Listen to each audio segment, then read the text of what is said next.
తాజా 30 ముఖ్యమంత్రి గారు నాకు మాట ఇచ్చారు, మనందరికీ ఒక మాట ఇచ్చారు. ఏదేమైనా కానీ మీ కుటుంబం మేము ఆదుకుంటామని చెప్పి ఆ రోజు ముఖ్యమంత్రి గారు చెప్పడం జరిగింది. మరి నిజంగా ఆయన ఆ మాట ఎంత సీరియస్ గా అన్నారో మనందరూ కూడా ఈ రోజు నాకు అర్థం అవుతుంది. ఎందుకంటే నాకు మంత్రి పదవి రాకుండా చేయాలని కూడా చాలా మంది ఎన్నో విధాలుగా ప్రయత్నించినా కూడా అవన్నీ కూడా పక్కన పెట్టి మనకి మంత్రి పదవి ఇవ్వడం జరిగింది. ఎందుకంటే నాన్నకి ఇవ్వాలనే ఒక కోరిక కూడా మరి ముఖ్యమంత్రి గారికి ఉండింది.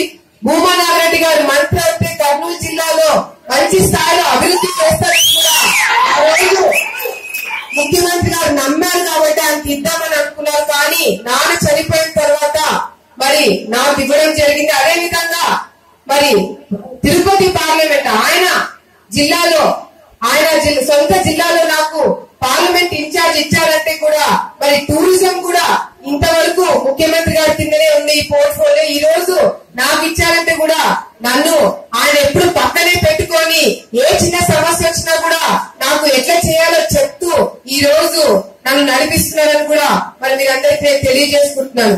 మరి మీరందరికి ఇంకొక మాట కూడా చెప్పాలి.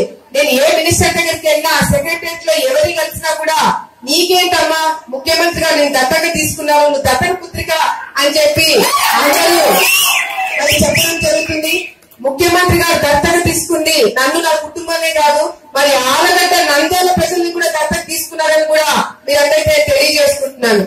ఈ రోజు మనందరం కూడా నాకైతే చాలా గర్వంగా ఉంది. ఎందుకంటే చాలా మంది ఆ రోజు మనము తెలుగుదేశం పార్టీకి వస్తున్నప్పుడు తెలుగుదేశం పార్టీకి మీరు పార్టీ మారేది కేవలం మంత్రి పదవి కోసమే మీరు పార్టీ మారుతున్నారని చెప్పి చాలా మంది విమర్శలు చేశారు. ఈ రోజు మీరందరికీ తెలుసు మన పార్టీ మారిన తర్వాత మరి ఎక్కడ లేని చోట ఎక్కడ జరగలేదు. మరి పెన్షన్లు అటు ఆలగడ్డ నంద్యాల పెన్షన్లు కొత్త పెన్షన్లు రేషన్ కార్డు వచ్చిన వాళ్ళకి కూర్చోబెట్టి భోజనాలు పెట్టి వాళ్ళకి మనం డబ్బులు ఇచ్చినామంటే ఇంతవరకు రాష్ట్రంలో ఎక్కడ కూడా జరగలేదని కూడా మీరందరికీ నేను తెలియజేసుకుంటున్నాను. మరి అదే విధంగా ఈ రోజు నంద్యాలకి మరి నాన్న చనిపోక ముందే 500 కోట్ల రూపాయలు శాంక్షన్ చేయించుకున్నారు ముఖ్యమంత్రి దగ్గర అని కూడా మీరందరికీ నేను తెలియజేసుకుంటాను. నిజంగా చాలా గర్వంగా ఉంది.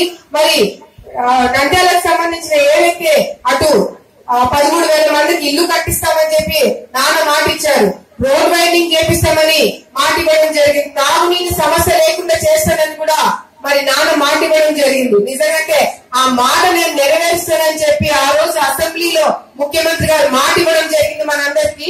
మరి ఈ రోజు అవన్నీ కూడా శాంక్షన్ అయ్యి 500 కోట్ల రూపాయలు నంద్యాలకి రావడం చాలా గర్వంగా ఉందని కూడా మరి మీరందరికీ తెలియజేసుకుంటున్నాను. మరి నంద్యాలకు వచ్చింది మరి మా పరిస్థితి ఏమనుకుంటున్నారేమో.